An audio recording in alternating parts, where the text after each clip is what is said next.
Previous class में जो हमारा टॉपिक था तो उसी को आगे बढ़ा रहे हैं। जो अपर बाउंड मैंने बताई थी आपके कि अगर फॉल्टी प्रोसेसर्स और नॉन फॉल्टी प्रोसेसर्स के बीच में रिलेशंस की बात करें तो ये आपका रिलेशन एग्जिस्ट कर रहा था कि n-1 डिवाइडेड बाई 3।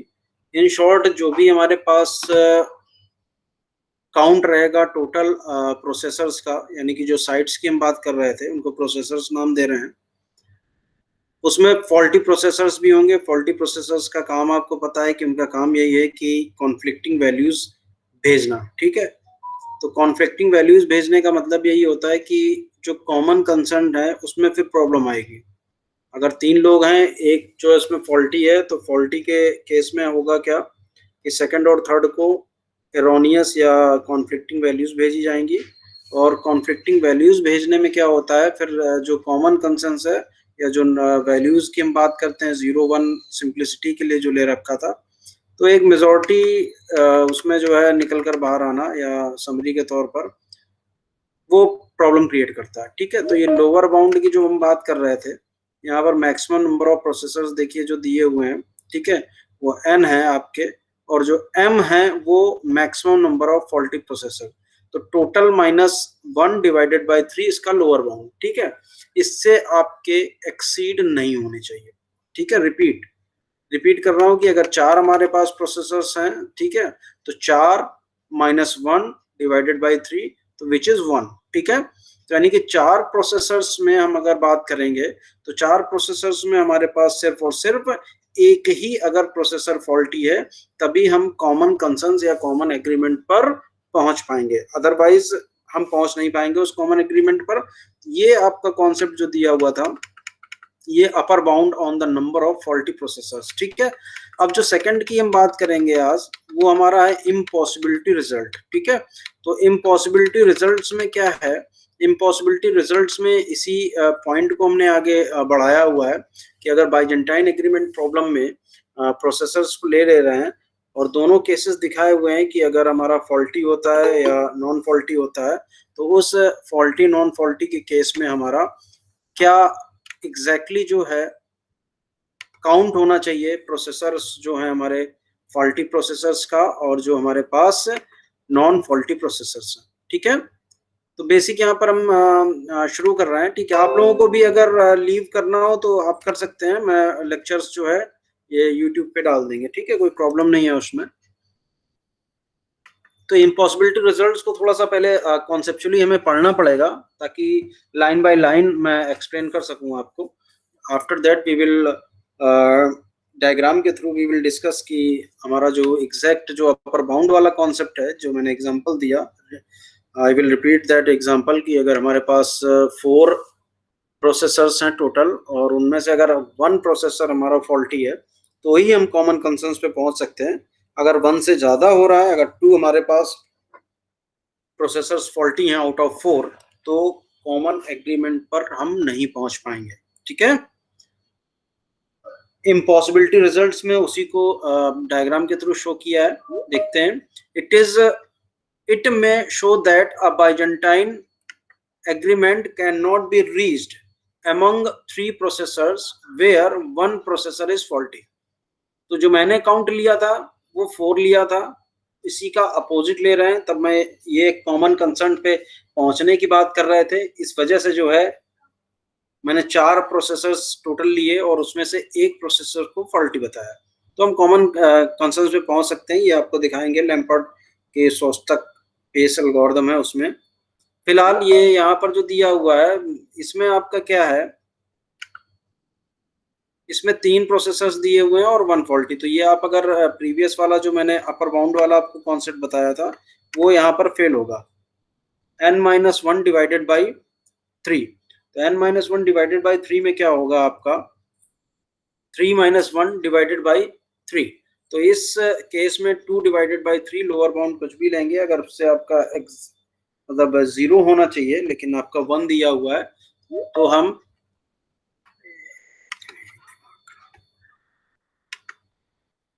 तो आगे से हम शुरू करेंगे।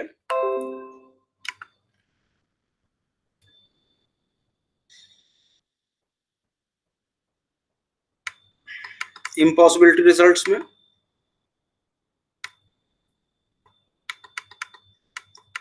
Consider a system with 3 processor P0, P1 and P2. For simplicity, we'll assume that there are only two values 0 and 1 on which processors agree. यानी कि सिंप्लिसिटी मैंने पहले ही बोला था कि 0 और 1 लेंगे, यानी कि कॉन्फ्लिक्टिंग वैल्यूज में किसी को 0 किसी को 1 and processor P0 initiate the initial value. दो पॉसिबिलिटीज यहाँ पर दिखाई गई हैं। दो पॉसिबिलिटीज का मतलब क्या हुआ?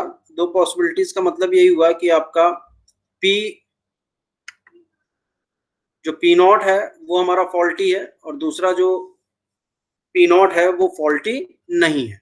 ठीक है, तो केसेस में यहां पर दिखाया गया है, ये डायग्राम आप जरा ध्यान से देखिएगा।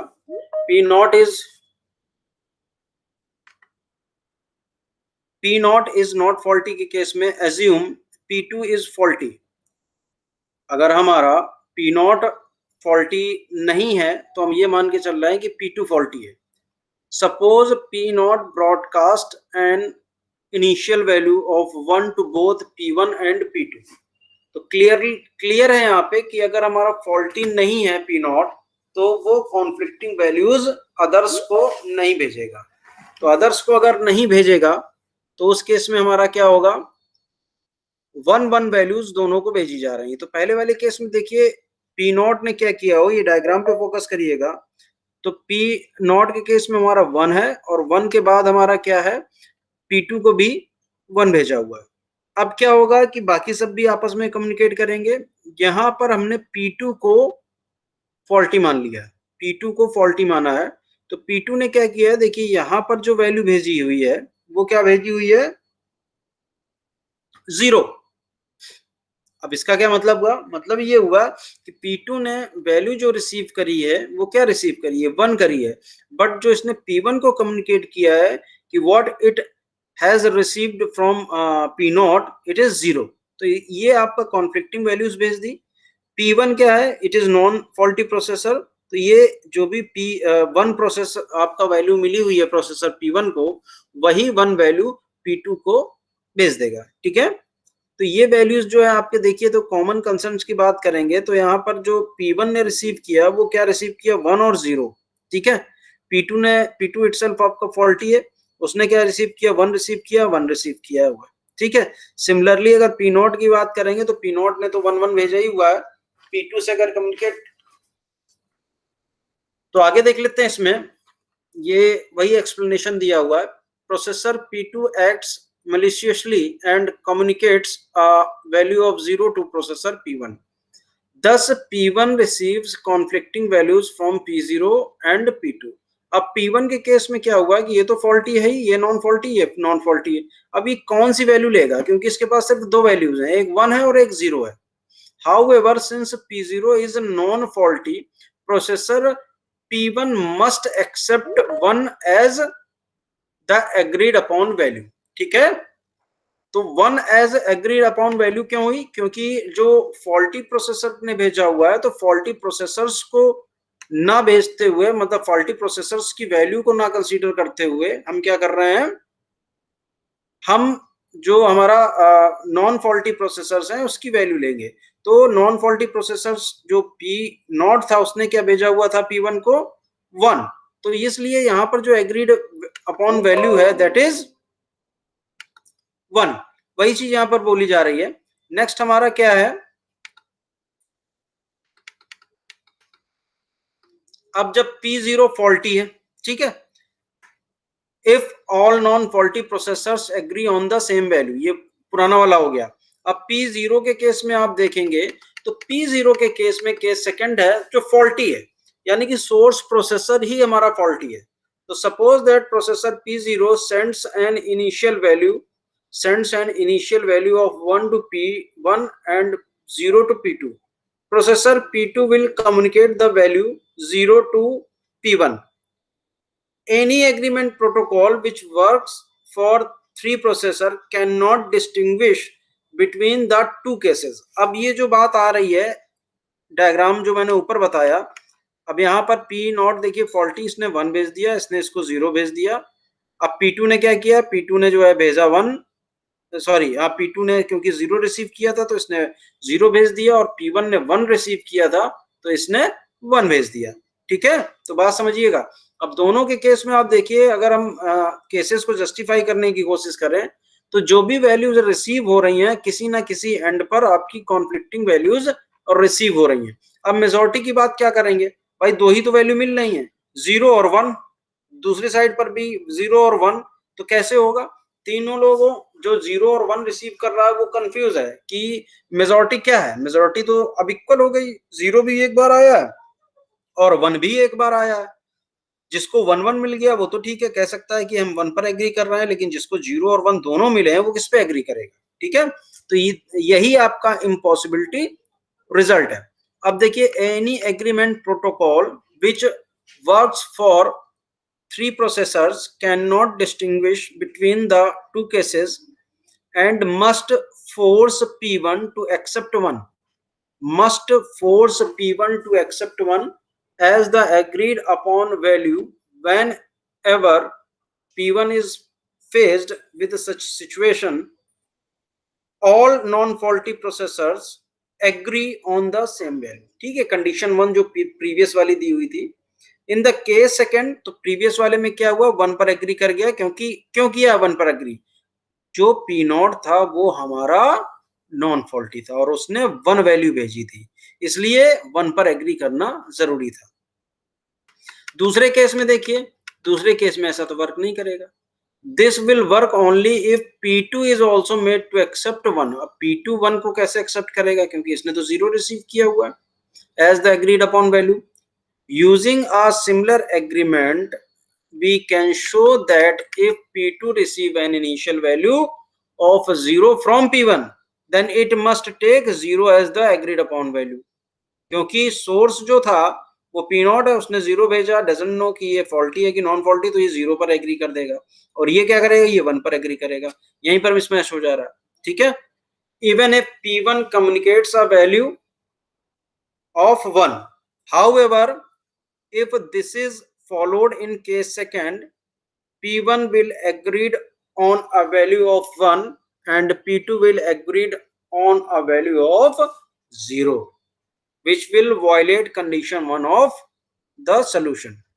Therefore, no solution exists for the Byzantine agreement problem for the processors। अब मैं आप दोनों लोगों से, क्योंकि दो ही लोग आप एक्टिव हो, अगर इसमें देखिए थोड़ा सा कंफ्यूजन हो सकता है, लग रहा हो, मैं इसको पोस्ट कर चुका हूं, आप इसको देखिए, 2 मिनट का समय है, 2 मिनट के समय के बाद आपको अगर कोई डाउट लग रहा है, इम्पॉसिबिलिटी रिजल्ट, इसको आप, मैं अगेन समराइज कर दे रहा हूं, इसको आप रिलेट करेंगे पहले वाले से। पहले वाला पॉइंट था अपर बाउंड, जिसमें सेट थी नंबर ऑफ फॉल्टी प्रोसेसर्स की, जिसमें क्या था, lower bound n-1 divided by 3 था। ठीक है, यानी कि 3 प्रोसेसर में अगर एक हमारा फॉल्टी है तो आप कॉमन एग्रीमेंट या कॉमन कंसेंस पर नहीं पहुंच पाएंगे। पहली चीज, अगर एक फॉल्टी है तो एटलीस्ट 4 टोटल नंबर ऑफ हमारे पास प्रोसेसर्स होंगे, जिसमें आपके 3 नॉन फॉल्टी होंगे। ठीक है, तो जो ये आपका इम्पॉसिबिलिटी रिजल्ट दिखाया गया है, ये इम्पॉसिबिलिटी रिजल्ट में यही दिखाया गया है 2 अलग अलग केसेस के द्वारा, कि बाइजेंटाइन में भी अगर हमारा सोर्स प्रोसेसर पहले केस में नॉन फॉल्टी है तो वो 1-1 वैल्यू P1 और P2 को भेज रहा है, क्योंकि नॉन फॉल्टी प्रोसेसर है तो P1 किस पे एग्री करेगा, 1 पर एग्री करेगा। P2 को वहां पर फॉल्टी माना गया है तो P2 P1 को क्या भेजेगा, 0 वैल्यू भेजेगा, और P1 P2 को 1 वैल्यू भेजेगा। ठीक है, तो P1 के पास लेकिन क्लियर है, क्योंकि वो 1 पर ही आएगा, क्योंकि 0-1 जरूर मिल रहा है उसको, तो 1 पर ले लेगा क्योंकि सोर्स ने भेजा है। अगेन दूसरे केस में अगर हम ऐसे ही फॉलो करते हैं कि सोर्स ने जो भेजा है उसी को आप लें, तो P1 को किस पे एग्री करना होगा, 0 पे, क्योंकि जो सेकंड केस है उसमें P0 हमारा फॉल्टी है और उसने 0 P1 को भेजा है और 1 हमारा P2 को भेजा है, तो यहाँ पर कॉन्फ्लिक्ट हो रहा है, तो कोई कॉमन कंसर्न दोनों केसेस में नहीं बन पाएगी, कोई भी एक अगर यूनिफॉर्म हम पैरामीटर कंसीडर करते हैं तो। ठीक है, तो इसको आप 2 मिनट का समय लेकर एक बार फिर से डायग्राम देख लीजिए, और अगर कहीं कोई प्रॉब्लम है तो बताइए। ठीक है भाई? Yes sir. ठीक है पल्लवी, देख लो 2 मिनट, और अगर कोई डाउट है तो पूछो, फिर आगे बढ़ा जाए।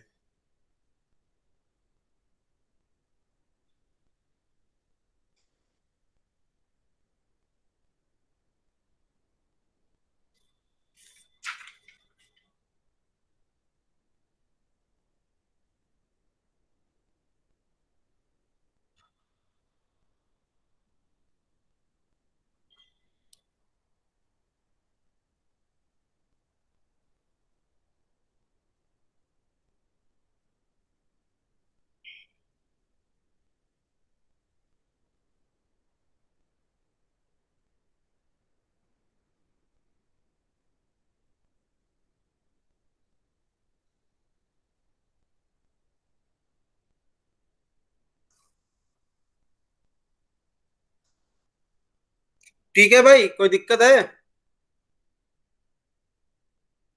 No sir. चलिए, नो सर। चलिए चलिए ठीक है, फिर आगे शुरू कर लेते हैं। नेक्स्ट जो हमारा है, that is Lamport Shostak Pease algorithm. तो उस केस में हमें क्या करना होता है? उस केस में हमें करना यही होता है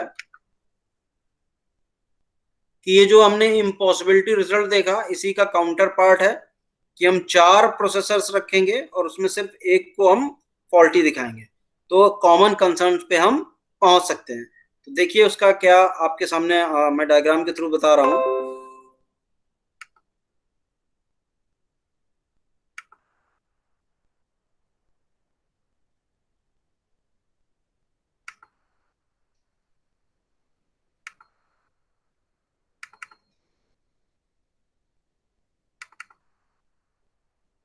ये देखिए, तो लैम्पर्ट शोस्टैक पेस एल्गोरिथम में क्या है? Algorithm referred to as the oral message algorithm. ठीक है, ओएम का मतलब क्या? Oral message algorithm. और एम का मतलब आपको पता ही है, नंबर ऑफ प्रोसेसर्स की बात करी जा रही है। M is greater than 0। तो एम इज ग्रेटर देन 0 के केस में हमारा solve the Byzantine agreement problem for 3 plus m or more processors in the presence of at most m faulty processors। ठीक है, तो m faulty processors की जो बात हो रही है, m faulty processors में जो टोटल नंबर ऑफ प्रोसेसर्स की बात कर रहे हैं, उन्होंने यहां पर दिया है 3m+1। तो 3m+1 में आपका देख लीजिए कि m की बात अगर हम कर रहे हैं तो m हमारा क्या है? Faulty number of processors. तो 3, अगर 1 की बात करें तो 3 मल्टीप्लाइड बाई 1+1 दैट इज 4। तो एटलीस्ट अगर एक प्रोसेसर जो कि फॉल्टी है, मिनिमम और बेस्ट एग्जांपल यही हो सकता है, तो एक अगर प्रोसेसर हमारा फॉल्टी है तो उस केस में नॉन फॉल्टी प्रोसेसर्स की वैल्यू कितनी होनी चाहिए? 3। ठीक है, तो 3+1 यानी कि टोटल नंबर ऑफ प्रोसेसर्स कितने हो गए? 4। ठीक है,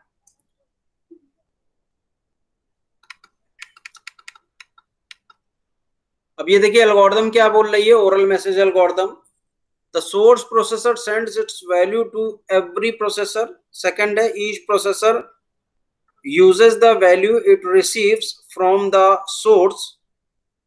If it receives no value then it uses a default value of 0, इसलिए 0 बोला गया। ठीक है, मतलब each processor uses the value it receives from the source. If it receives no value then it uses a default value of 0। अब इसको बोला क्यों गया 0 के लिए? कि ड्यू टू नेटवर्क प्रॉब्लम हो सकता है कि जो हमारे पास वैल्यू सोर्स भेज रहा है वो कोई दूसरा प्रोसेसर रिसीव ना कर पाए। ठीक है, तो 0 यहां पर कंसीडर करना है। आगे देखिए क्या दिया हुआ है, जब m इज ग्रेटर देन 0 दिया हुआ है तो उस केस में क्या है? ओरल मैसेज m दिया हुआ और m is greater than 0।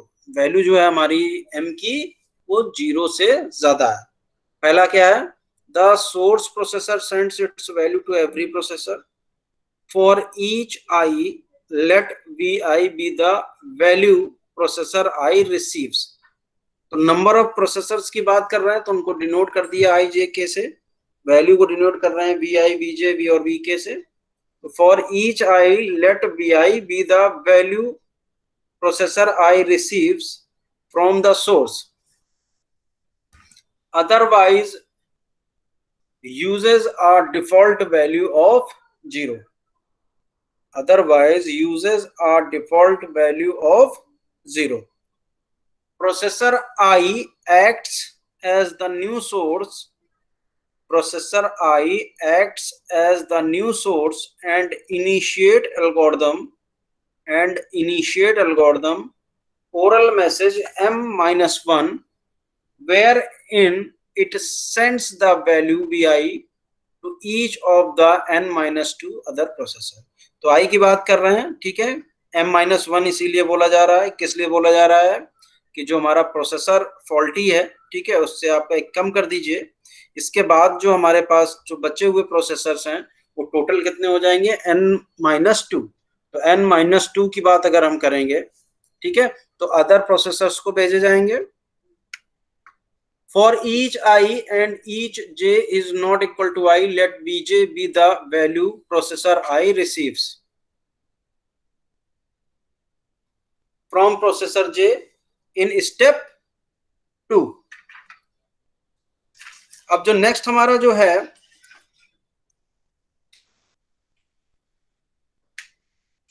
using algorithm OM m-1, if it receives no value then it uses default value of processor I. अब सीधे डायरेक्टली ये एल्गोरिथम हुई थी, इसको आप पढ़ लीजिएगा, अगर कोई पॉइंट ऐसा लग रहा हो जो नहीं समझ में आ रहा है तो उसको पूछ लीजिएगा। एग्जाम्पल कंसीडर करते हैं, एग्जाम्पल से ज्यादा क्लियर होगा। Consider a system with 4 processor, ठीक है। इसको जरा डायग्राम आप 2 मिनट देखिए।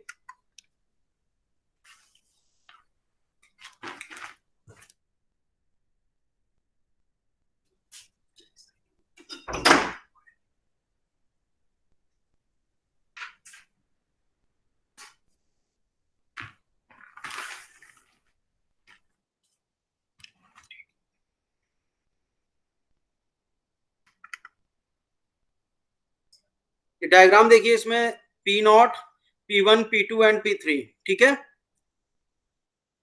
टू इनिशिएट द एग्रीमेंट, यहां से ये दिया हुआ है, देखिए 4 प्रोसेसर्स की बात करी गई है, P0, P1, P2 and P3, ठीक है। For simplicity there are only 2 value 0 and 1, वही सब सारी चीजें लिखी हुई हैं।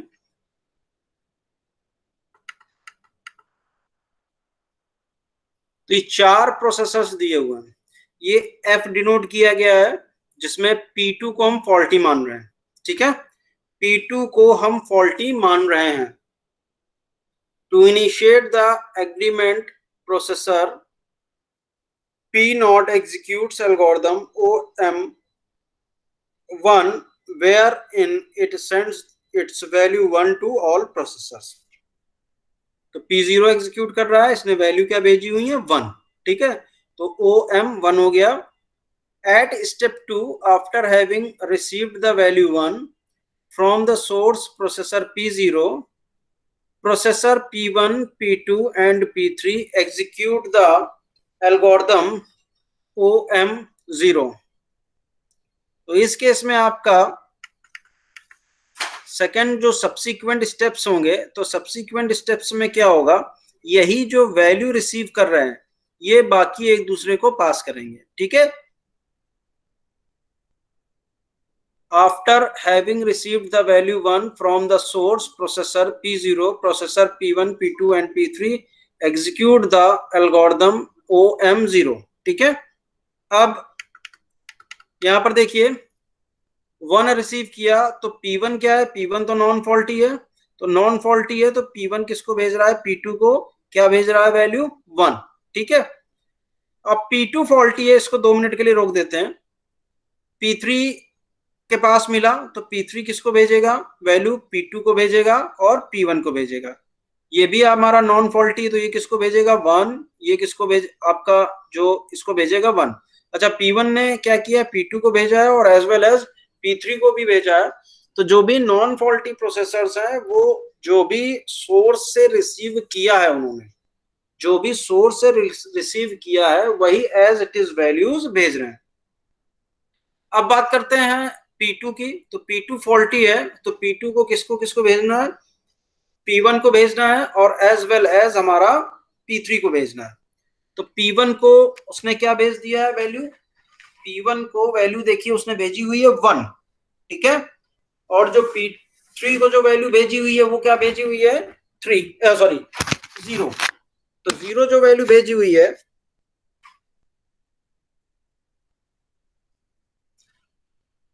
अब यहां पर जब हम मेजॉरिटी की हम बात करेंगे तो मेजॉरिटी के केस में क्या होता है, मेजॉरिटी के केस में देखिए P1 and P3 are non faulty.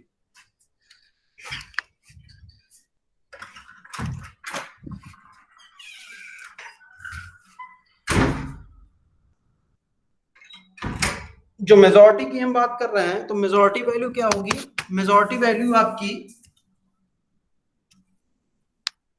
P1 के केस में देख लीजिए, P1 के केस में आ रही है 1 1 एंड P3 के केस में P3 क्या भेज रहा है 1। तो इसने कितनी वैल्यू रिसीव करी, इसने वैल्यू रिसीव करी 3, क्या क्या है 1 1 एंड 1, ठीक है। तो वही चीज लिखी हुई है कि processor P1 and P3 are non faulty and sends value 1 to processor P2 and P3 and P1 P2 and P1 P2 faulty processor P2 sends value 1 to P1 and a value 0 to P3. After having received all the messages, processor P1 P2 and P3 execute step C of the algorithm OM1 to decide on the majority value.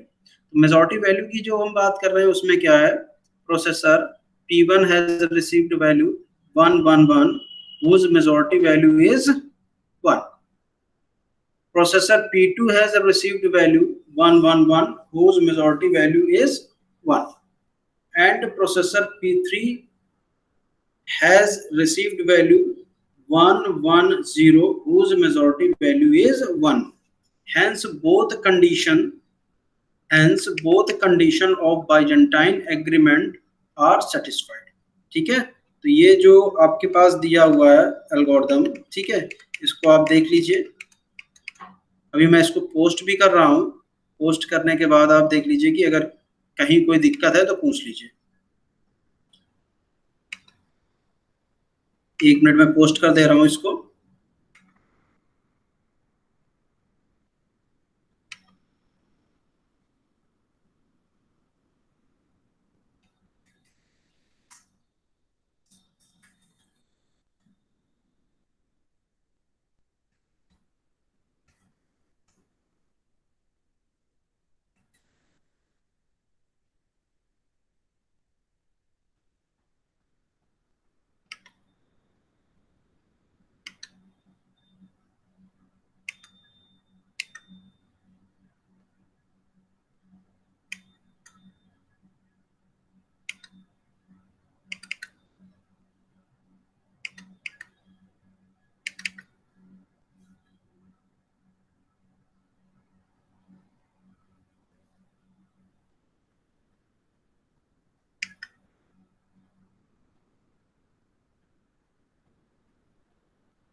ठीक है, इसको देख लीजिए आप।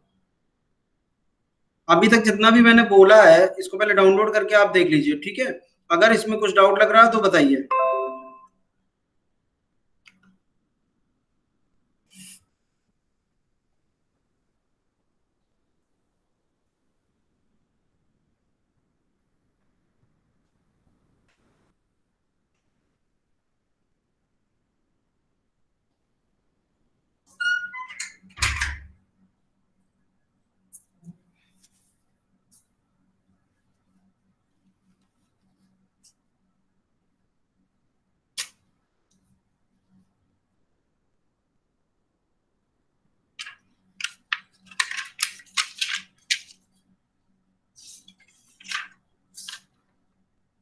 Shubhangi, Pallavi, yes sir. समझ में आ रहा है? Yes sir. Yes sir. Simple है, थोड़ा सा एल्गोरिदम है तो पढ़ने में ऐसा लगता होगा कि सारे पॉइंट्स एक जैसे लग रहे हैं, लेकिन जब डॉक्यूमेंट होगा उसको वन बाय वन देखना। मेन जो फोकस करना वो डायग्राम पे फोकस करना, ठीक है? तो डायग्राम पे जब आप फोकस करोगे तो एकदम क्लियर हो जाएगा कि इम्पॉसिबल। देखिए तीनों जो पॉइंट ये दिए हुए थे, जो आपका अपर बाउंड वाला था, फिर इम्पॉसिबिलिटी रिजल्ट वाला था, और फिर इसके बाद आपका ये जो लैम्पर्ट शोस्टैक वाला था, ये सब एक दूसरे से जुड़े हुए हैं। इसको ऑफ कर लिया करो।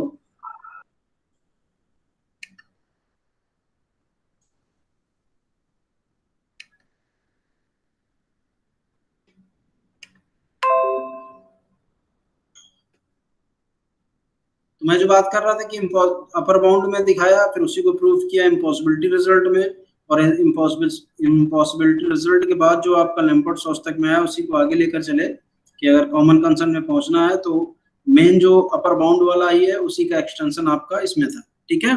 अब जो लास्ट आपका जो नेक्स्ट हमारा टॉपिक होगा that is the application of agreement algorithms, ठीक है?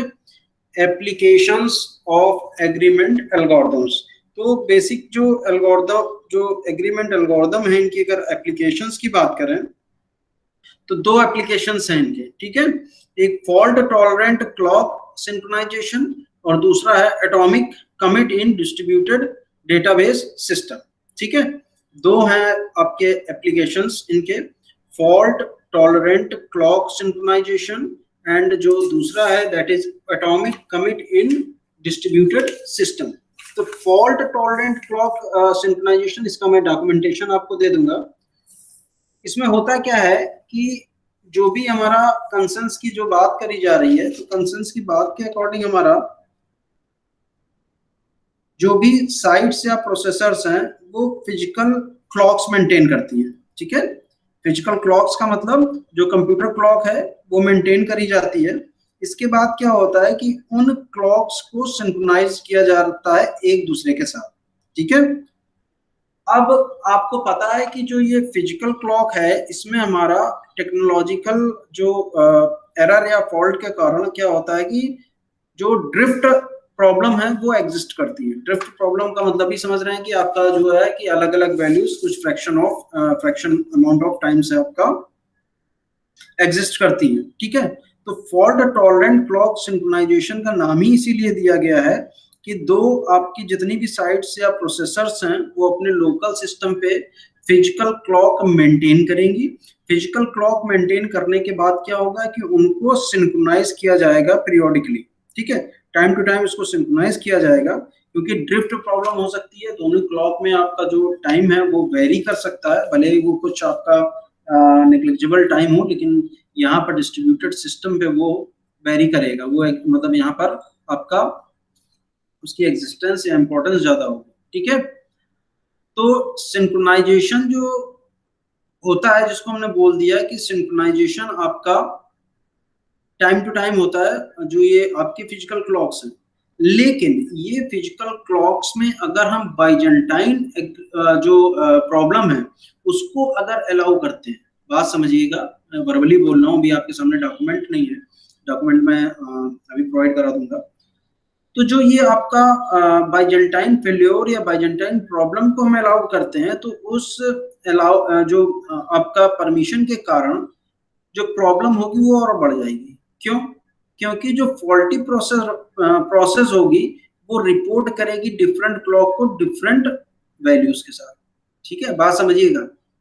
जो फॉल्टी प्रोसेसर होगी, बाइजेंटाइन प्रॉब्लम का मतलब ही क्या है, बाइजेंटाइन जो फेलियर का मतलब क्या है, मतलब यही है कि उसमें फॉल्टी प्रोसेसर्स की वैल्यू को हम कंसीडर कर रहे हैं। तो अगर अलाउ कर दिया जाता है तो उस केस में क्या होगा, उस केस में एक फॉल्टी जो प्रोसेस है वो क्लॉक जो वैल्यूज है वो डिफरेंट प्रोसेस को डिफरेंट भेजेगी, ठीक है? तो एप्लीकेशन यहाँ पर कैसे हुआ? तो एप्लीकेशन इसी तरीके से हुआ कि कुछ यहाँ पर हम एजम्पशंस लेंगे और उन एजम्पशंस के बिहाफ पर ही क्लॉक को सिंक्रोनाइज करेंगे, ठीक है? जैसे कि A1 दिया हुआ है, तो A1 में क्या आपका A1 का मतलब यहाँ पर क्या होगा? A1 का मतलब यहाँ पर होगा एजम्पशन 1, ठीक है?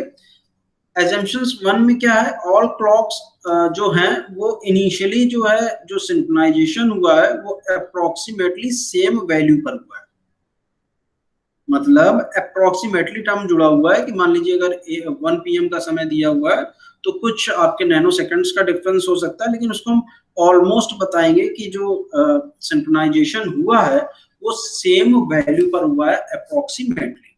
ठीक है, पहली चीज। दूसरी जो एजम्पशन माना गया है, दूसरे एजम्पशन में क्या है कि जो non faulty process clock values हैं, ठीक है, उनकी जो क्लॉक का जो प्रोसेसिंग है वो करेक्ट रेट से चल रहा है। ड्रिफ्ट रेट की जो हम बात कर रहे हैं वो यहाँ पर हम खत्म कर रहे हैं, एजम्पशन लेकर चल रहे हैं कि जो हमारी नॉन फॉल्टी जो प्रोसेसेस हैं उनकी क्लॉक्स की जो प्रोसेसिंग है वो आपकी ऑलमोस्ट सेम है। ठीक है, मतलब किसी भी तरह का कोई ड्रिफ्ट रेट प्रॉब्लम नहीं है, करेक्ट रेट से सारी की सारी प्रोसीड कर रहे हैं।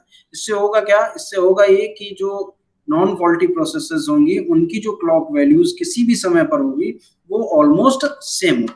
ठीक है, थर्ड वन जो आपका लिया जाएगा असम्पशन वो क्या होगा कि जो नॉन फॉल्टी प्रोसेस हैं, अब क्लॉक रीड करने की बात आ रही है तो आपको अगेन मैं रिमाइंड करा दूं कि रीड करने का मतलब ही यही हुआ कि क्लॉक की वैल्यूज आपकी भेजी जाएंगी। भेजने का मतलब क्या हुआ, भेजने का मतलब ये हुआ कि मैसेज डिले। ठीक है, तो जो नॉन फॉल्टी प्रोसेस हैं वो जो क्लॉक वैल्यूज हैं अदर नॉन फॉल्टी प्रोसेसर्स की वो लगभग लगभग नेग्लिजिबल एरर के साथ आपकी रीड कर रही हैं, जिसको हम एप्सिलॉन मान रहे हैं।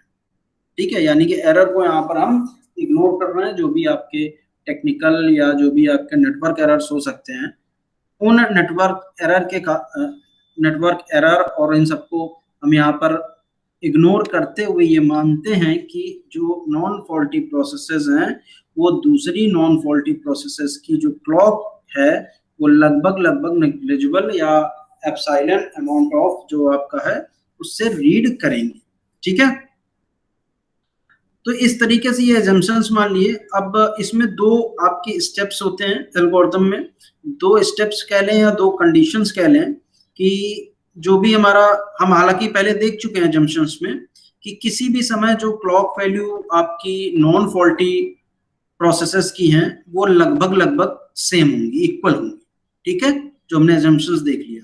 ठीक है, दूसरा क्या है, जो हमारे नॉन फॉल्टी प्रोसेसेस हैं उनका जो सिंक्रोनाइजेशन है, तो सिंक्रोनाइजेशन में जो एरर टॉलरेट करने का, सिंक्रोनाइजेशन में जो एरर टॉलरेट करने का अमाउंट है वो काफी स्मॉल होगा, यानी कि small bound will exist on the amount by which the clock of a non faulty process is changed. ठीक है, ड्यूरिंग ईच सिंक्रोनाइजेशन।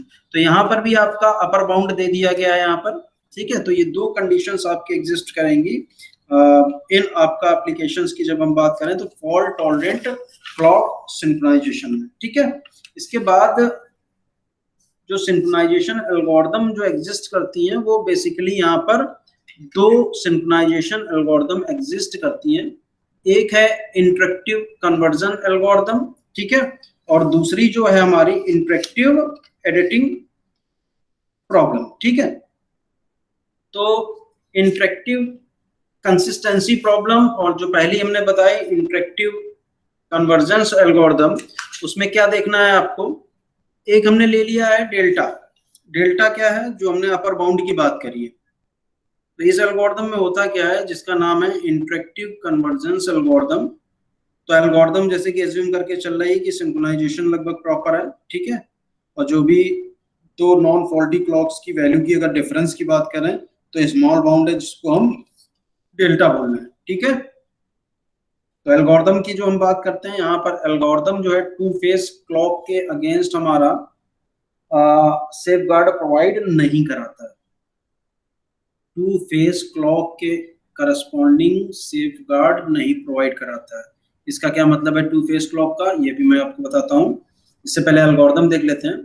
तो each process reads the value of other process clock and it sets its clock value to the average of these values. यानी कि कोई भी non faulty process है वो clock values की जब बात करते हैं तो जितनी भी क्लॉक्स हैं जो कि नॉन फॉल्टी प्रोसेसेस की हम बात कर रहे हैं उन सबकी क्लॉक वैल्यूज को रीड करेगा और रीड करने के बाद उनका एवरेज सेट करेगा। ठीक है, ये सभी की क्लॉक वैल्यूज उस एवरेज के बराबर आएंगी, तो जो डिफरेंस है वो ऑटोमेटिकली खत्म हो जाता है। ठीक है, जब भी हम सिंक्रोनाइजेशन की बात करते हैं। अच्छा, जो डेल्टा का है उसका क्या रोल है? अगर मान लीजिए कि कोई भी नॉन फॉल्टी या कोई भी क्लॉक ऐसी है जिसमें जो वेरिएशन आ रहा है, जो क्लॉक वैल्यूज जो आ रही है, वो उसका डिफरेंस आपका डेल्टा से ज्यादा है। तो अगर डेल्टा से ज्यादा है तो उस केस में जब एवरेज लिया जाएगा तो एवरेज लेने पर क्या होगा, जो ये डिफरेंस आया इसको रिप्लेस करते हुए अपनी ओन क्लॉक की वैल्यू से रिप्लेस कर दें। ठीक है, तो रिप्लेसमेंट इस तरीके से हो रहा है कि अगर हम डेल्टा से ज्यादा कर रहे हैं तो अपनी जो क्लॉक वैल्यू है उससे आप रिप्लेस कर लीजिए जब भी आप एवरेज ले रहे हैं। ठीक है, टू फेस जो क्लॉक की जो मैंने बात करी कि सेफगार्ड प्रोवाइड नहीं कराता है टू फेस क्लॉक के करस्पॉन्डिंग, तो टू फेस का मतलब ही हो गया कि फॉल्टी क्लॉक।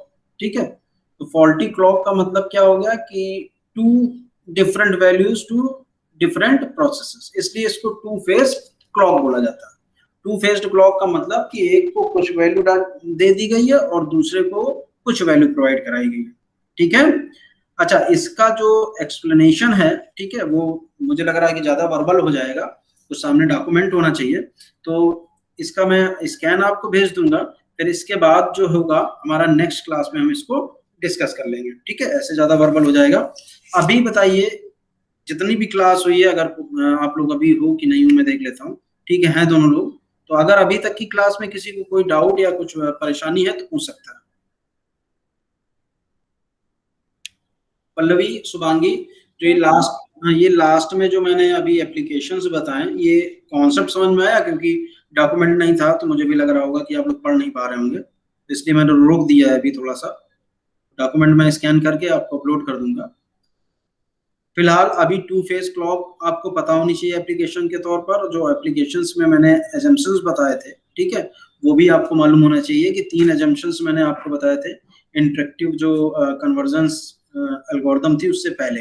ठीक है, तो टू फेस क्लॉक में डिफरेंट डिफरेंट प्रोसेसेस को डिफरेंट डिफरेंट वैल्यूज प्रोवाइड कराई जाती है फिलहाल। ठीक है, तो यहां तक किसी को कोई दिक्कत है तो बताए, अदरवाइज फिर नेक्स्ट क्लास में हम शुरू करेंगे।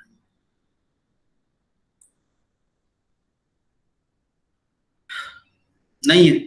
नहीं नहीं। No sir. चलो ठीक है, इसको भेजे दे रहा हूँ। शुभांगी, तुम माइक ऑफ करो, माइक नहीं होता ऑफ तुम्हारा। ठीक है, ठीक है, फिर आज के लिए इतना ही रखते हैं, एंड कर रहा हूँ मैं आज।